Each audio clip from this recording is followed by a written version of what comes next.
Hello les béliers, j'espère que vous allez bien. On se retrouve pour votre guidance sentimentale intemporelle qui va sortir début août 2023. Donc cette lecture est valable dès lors que vous la regardez, que ce soit dès sa sortie ou plusieurs mois, plusieurs années après. J'ai une superbe énergie qui ressort en faisant votre tirage. Je crois que de tous les signes, c'est vraiment l'énergie du mieux-être que j'ai le plus ressenti. Ici, clairement, je vous dis en gros l'énergie principale du tirage. Ici, il y a une déclaration. Ici, il y a une déclaration d'amour, c'est très fort. Ça a mis du temps, hein, d'accord. On voit le long chemin parcouru pour ces deux personnes, donc vous et votre bien-aimé. Mais ici, il y a quelqu'un qui vous aime fort et il y a quelqu'un qui va l'avouer. Alors, je vais démarrer. Je vais démarrer par la première carte que j'ai retournée, c'est l'Astro Crush. Avec l'Astro Crush, j'ai tiré thème d'amour. Ici, on a un sentiment sincère, puissant. Ici, on aime avec sincérité, en simplicité, et on le dit, on le montre. Ici, il y a quelqu'un qui a envie de vous le dire. D'accord? Il y a quelqu'un qui a envie d'exprimer ses sentiments et c'est quelqu'un qui va passer à l'acte. C'est quelqu'un qui ne peut plus garder ceci pour lui, pour elle. Et il y a également une attirance physique, il y a un besoin de toucher l'autre qui ressort. C'est une carte très très belle, bien sûr. Très simple. Les sentiments sont présents, d'accord? C'est vraiment une des cartes les plus positives du jeu, donc les sentiments sont présents. Accompagné de cette carte-ci, au niveau du Lenormand, j'ai tiré le choix, alors représenté par le labyrinthe, et le cercueil. Ici, clairement, on nous parle de la fin de ce labyrinthe. On trouve la sortie de ce labyrinthe, enfin. Il y a un soulagement ici. Il y a un soulagement, le chemin a été long, il y a eu des impasses. Il y a eu des voies sans issue, il a fallu recommencer ici. Et enfin, on trouve la sortie, on voit la lumière. Ici, il y a une révélation, on met fin finalement à une longue période de réflexion, une longue période d'observation, d'attente, et on se libère. Finalement, la fin de ce labyrinthe, c'est vraiment une libération. C'est très fort, c'est intense. Avec le cercueil, donc on a le cercueil, donc à droite. Le cercueil, il est dans sa traduction spirituelle, il est vraiment très ferme. Hein, c'est vraiment la fin. C'est la fin pour laisser place à une nouvelle étape, un nouveau chapitre. Donc ici, ce chapitre finalement complexe, d'accord, ça n'a pas été facile. Hein, je ne sais pas, j'ai pas de précision sur ce que vous avez traversé tous les deux, mais dans tous les cas, il y a eu beaucoup de non-dits, il y a eu des mauvais positionnements, il y a eu des erreurs, et il a fallu du temps. Il a fallu du temps. Il y a eu aussi, oui, on me dit aussi que le destin aussi n'a pas toujours été en votre faveur tous les deux. Qu'il y a eu des concours de circonstances, on me dit. Il y a eu des concours de circonstances. Il a fallu ralentir un peu. Les guides n'ont pas forcément facilité la relation, le rapprochement, parce qu'il y avait un chemin à mener, un chemin spirituel, un chemin propre à chacun. D'accord? Pardon, je réfléchis un petit peu. Ici, c'est également la fin d'un enfermement. Hein. On voit clairement qu'on a des personnes qui se libèrent physiquement, hein, qui sortent de chez elles, qui se réconcilient, et puis qui vont sortir de chez elles. Ici, il y avait un enfermement.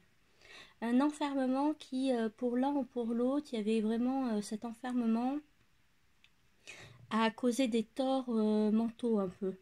D'accord? Il y avait vraiment un ras-le-bol de rester à la maison, un ras-le-bol de réfléchir, un ras-le-bol que ça n'avance pas. Au niveau du tarot, Euh, j'ai eu le cavalier de denier à l'endroit, le 10 de denier inversé et l'empereur. Ici, ce qui nous est montré avec ce cavalier de denier au-dessus du labyrinthe, c'est on nous reparle finalement de ce labyrinthe, de ce ralentissement finalement. Ça bougeait pas en fait. Ça bougeait mais sans bouger en fait. C'était étrange. Les énergies vibraient. Il y avait un cheminement, mais concrètement dans la matière ça n'avançait pas. Et c'est ce que le cavalier de denier nous rappelle. Ce cavalier de denier a en revanche toujours, avec cette carotte qu'on voit là-haut, a toujours eu finalement un même objectif, se rapprocher. D'accord, se rapprocher, exprimer la vérité sur ses sentiments, d'accord, être toujours dans la sincérité et la pureté. Ça, le cavalier de denier, il l'avait en point de mire, d'accord, c'était son objectif, être sincère, aimant et droit pour lui comme pour vous, d'accord, c'était à la fois voilà, il voulait de la réciprocité, mais également être en accord avec lui-même. Donc il a toujours eu finalement une ligne de mire, hein. On nous montre quelqu'un avec une ligne de mire. Finalement, avec sa carotte, cette petite souris nous montre un petit peu à l'image de cet empereur, hein. Même si cet empereur-là est représenté en chien un peu dodu, mais on sent dans cette petite souris qu'elle est quand même motivée, hein, motivée, obstinée, qu'elle a du caractère, qu'elle franchit un cap.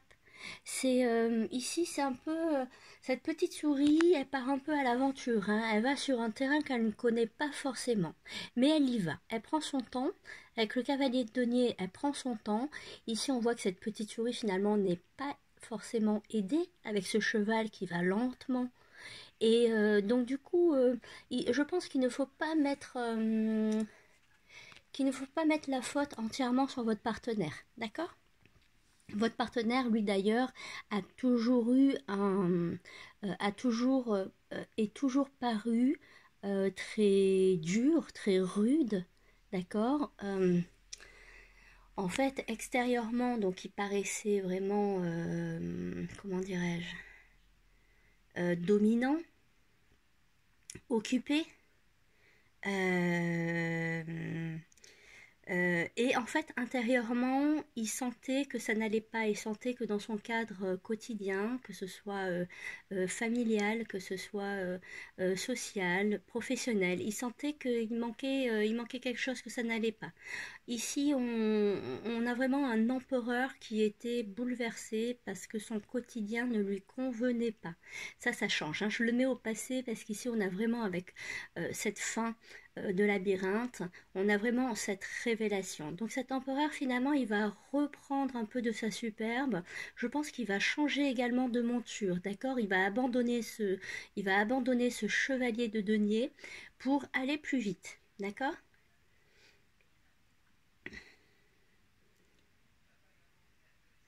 Voilà, c'est un empereur également qui en ce moment est encore un petit peu caché, on me dit. Euh, il est encore un petit peu caché, c'est parce qu'il a des petites choses à régler dans sa vie quotidienne, hein. Il a vraiment un environnement pénible. Il a un environnement pénible, hein, qui le fait suer là en ce moment.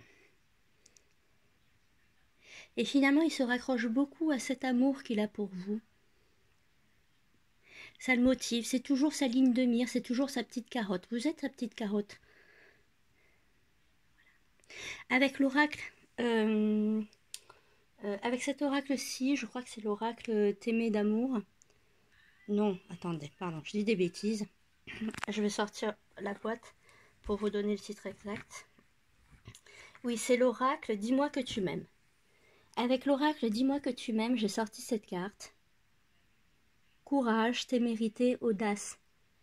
D'accord, on voit bien du mouvement, on voit une prise de position, on voit quelqu'un qui s'éveille et qui va oser franchir un cap. Là, clairement, la révélation est encore exprimée. Et ici, c'est quelqu'un qui ose. On a cet empereur qui reprend sa parure, qui reprend de sa superbe pour venir s'exprimer. C'est vraiment l'énergie que j'ai d'une manière générale, une énergie de bien-être, une énergie d'expression, de révélation. C'est vraiment la fin ici d'une période qui a été, qui vous a mené chacun de votre côté euh, sur de façon solitaire, d'accord? Vous avez été isolés chacun de votre côté, ça se voit. Là, en revanche, ça change, ça prend fin, ça change, d'accord? Il y a une, pardon, il y a un déclic qui se produit chez cet empereur. Il va venir, il va trouver le courage et l'audace de se rapprocher de vous. Ok? Il change de monture, hein. Il est plus sur ce, vous voyez, il est plus sur ce cavalier de denier au ralenti. Là, il est sur, je sais pas ce que c'est, un taureau à vive allure, quoi. Hein. Vous voyez, même la femme au-dessus, elle est complètement, ses limites, ça va pas tomber. Là, il fonce en fait. Il fonce, il se libère. On parlait de libération avec ce papillon au-dessus, à droite, en haut à droite. On a encore cette expression finalement de libération. Ok? Voilà les amis. En tout cas, Bélier, c'est un tirage vraiment très beau que vous deviez entendre. N'hésitez pas à regarder votre ascendant si vous ne vous êtes pas retrouvé. Regardez pourquoi pas le signe de votre partenaire. Moi, je vous embrasse. C'est un tirage intemporel et on se retrouve bientôt pour d'autres guidances. Bye bye.